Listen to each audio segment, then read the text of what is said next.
Al-Khidmat foundation Pakistan, کوئی تعبیر ادھوری نہ رہے۔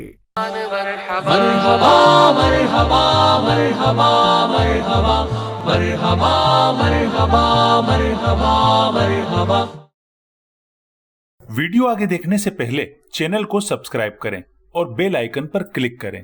الحمدللہ رب العالمین والعاقبۃ للمتقین والصلاۃ والسلام علی سید الرسل وخاتم النبیین وعلی آلہ واصحابہ اجمعین۔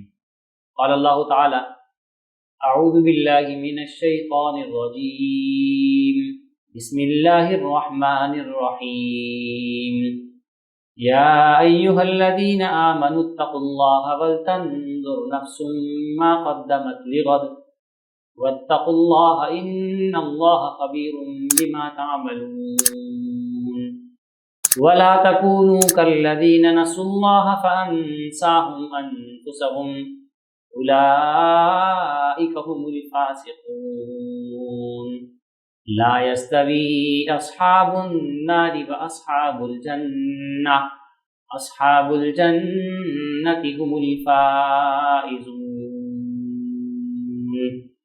صدق اللہ العظیم۔ اللہم ارنا الحق حقا وارزقنا اتباعہ وارنا الباطل باطلا وارزقنا اجتنابہ، آمین یا رب العالمین۔ محترم ناظرین، میں نے آپ کے سامنے سورہ حشر کی قرآن مجید کی آیات تلاوت کی ہیں۔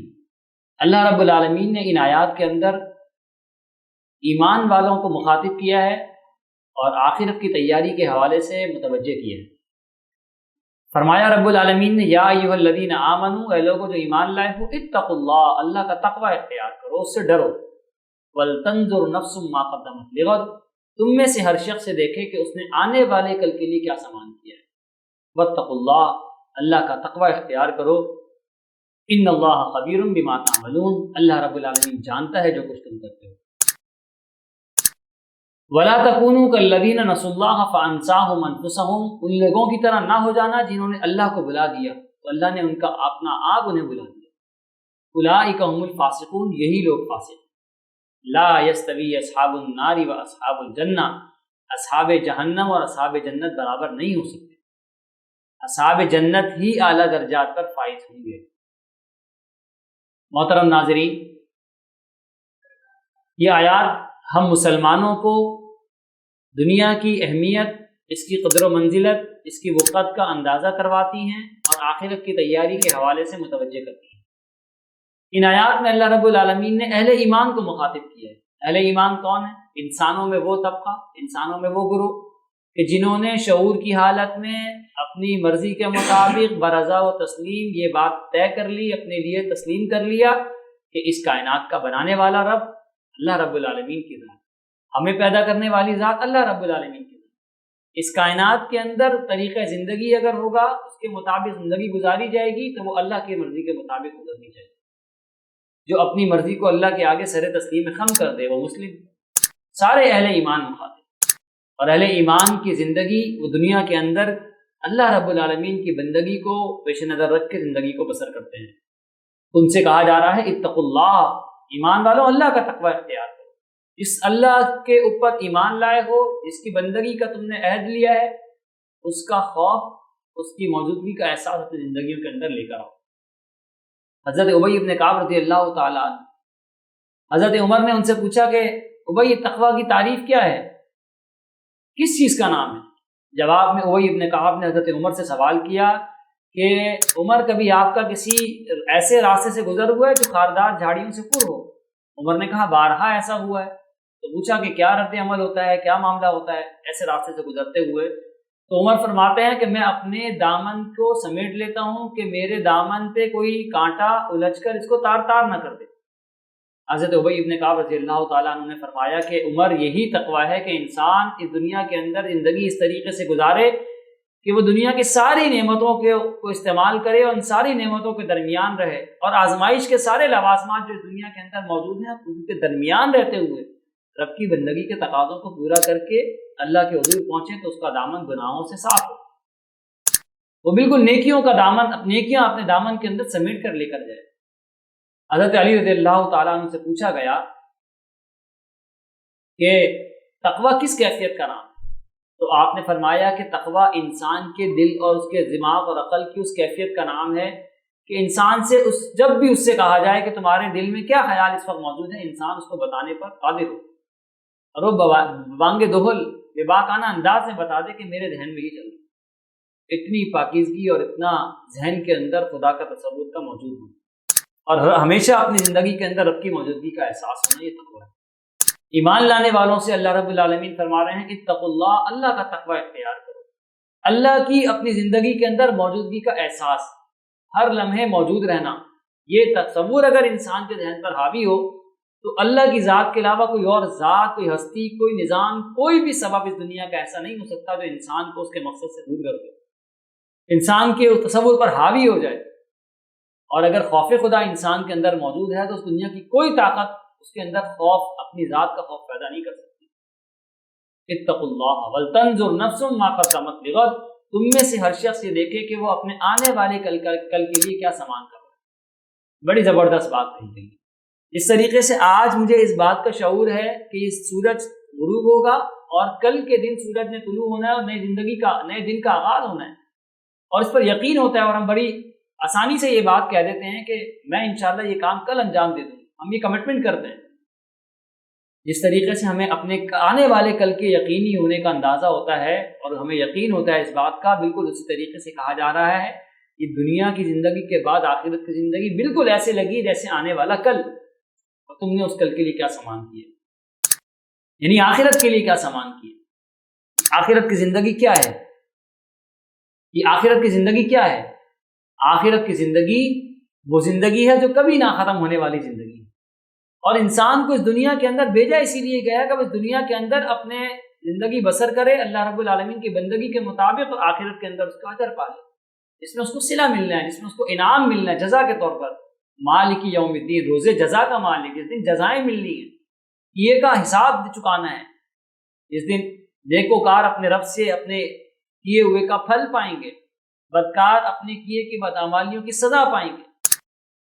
یہ دنیا کی زندگی ایک دارالامتحان ہے، اور اس کا موازنہ اللہ کے نبی صلی اللہ علیہ وآلہ وسلم نے بھی اپنی احادیث مبارکہ میں اور قرآن مجید کی آیات نے بھی اس کا موازنہ کیا۔ اللہ نے فرمایا سورۃ الاعلیٰ کے اندر، قد افلح من تزکا، دنیا کی کامیابی کا بڑا چرچا ہوتا ہے کہ میں کامیاب ہو گیا، فلاں کا بچہ کامیاب ہو گیا، وہ دیکھو اس مقام پر موجود ہے، کامیابی کا یہ تصور، کامیابی کا فلاں تصور۔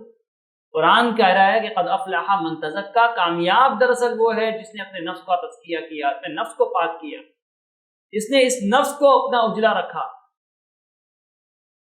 اور اسی طریقے سے دوسرے مقام سورہ شمس میں فرمایا قد افلح من زکاہا وقد خاب من دساہا، کامیاب وہ جس نے نفس کو پاک کیا، اور ناکام وہ جس نے اپنے نفس کو دبایا، خواہشات کے تابع ہو گیا۔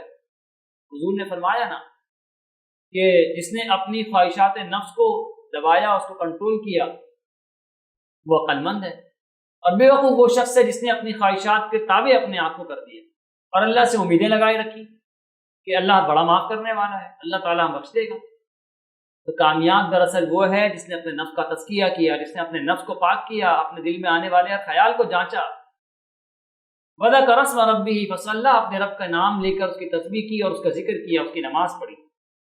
بل تؤثرون الحیات الدنیا، معاملہ یہ ہے کہ انسان اس دنیا کی زندگی کو چاہتا ہے، والآخرۃ خیر وابقی، اور آخرت بہتر اور باقی رہنے والی ہے۔ انسان اس دنیا کی زندگی کو کیوں چاہتا ہے؟ اس پر ذرا غور کریں۔ اس لیے کہ اللہ نے انسان کی جو فطرت بنائی ہے، اس کی فطرت میں ہے کہ وہ جن سے مخالف کی طرف اٹریکشن رکھتا ہے۔ اس کی فطرت میں ہے کہ انسان اس دنیا کے اندر مال حاصل کرنا چاہتا ہے، اس کی فطرت میں ہے کہ انسان دنیا کے اندر شہرت چاہتا ہے، اس کی فطرت میں ہے کہ وہ اپنی ضروریات زندگی کو پورا کرنا چاہتا ہے، بھوک کو پورا کرنا چاہتا ہے، نیند کو پورا کرنا چاہتا ہے، آرام پسند ہونا چاہتا ہے۔ جو نعمتیں دنیا کے اندر موجود ہیں، جو آسائشیں موجود ہیں، ان آسائشوں کی کے حصول کی لذت اور خواہش، اس کا چار، اس کی کشش انسان کی فطرت میں ہے۔ تو اللہ رب العالمین نے اس دنیا کو بھی ان ساری خواہشات سے جو انسان کی فطرت میں ہے اس سے مزین کر دیا۔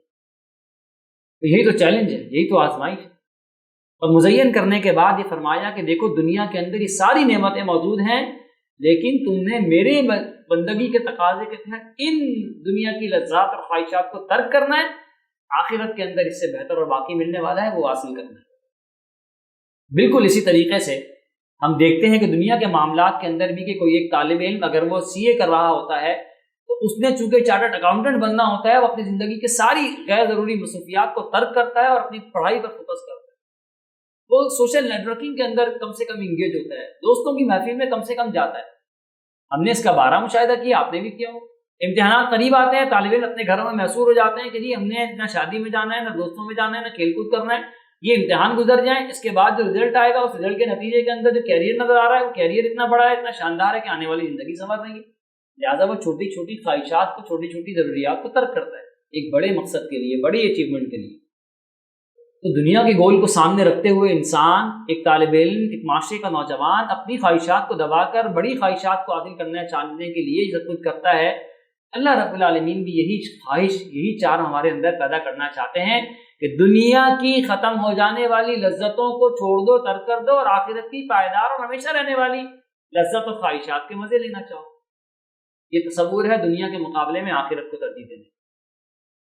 اور اللہ رب العالمین نے دنیا کو جن آسائشوں سے مزین کیا اس کا ذکر قرآن میں کیا، وہ ساری جو انسان کو دنیا کے اندر مل رہی ہیں۔ زُيِّنَ لِلنَّاسِ حُبُّ الشَّهَوَاتِ مِنَ النِّسَاءِ وَالْبَنِينَ وَالْقَنَاطِيرِ الْمُقَنطَرَةِ مِنَ الذَّهَبِ وَالْفِضَّةِ وَالْخَيْلِ الْمُسَوَّمَةِ وَالْأَنْعَامِ وَالْحَرْثِ، یہ سونے چاندی کے ڈھیر، یہ عورتیں، یہ اولاد، یہ مال و اسباب، یہ تمہاری زراعت، بڑی بڑی کھیتیاں، یہ تمہارے بزنس کاروبار، یہ تمہاری گاڑیاں سواریاں، یہ سب ہم نے تمہارے لیے دنیا میں آزمائش کے لیے بھیجا ہے۔ اور پھر یہی نہیں فرمایا المال والبنون زینۃ الحیات الدنیا، یہ مال تمہارے اور یہ بیٹے، یہ اولادیں تمہارے لیے ہم نے دنیا کی زینت بنا دی، آزمائش بنا دی۔ اور وما الحیات الدنیا الا متاع الغرور، دنیا کا سارا ساز و سامان دھوکے کا سامان ہے، یہ ختم ہو جانے والا ہے۔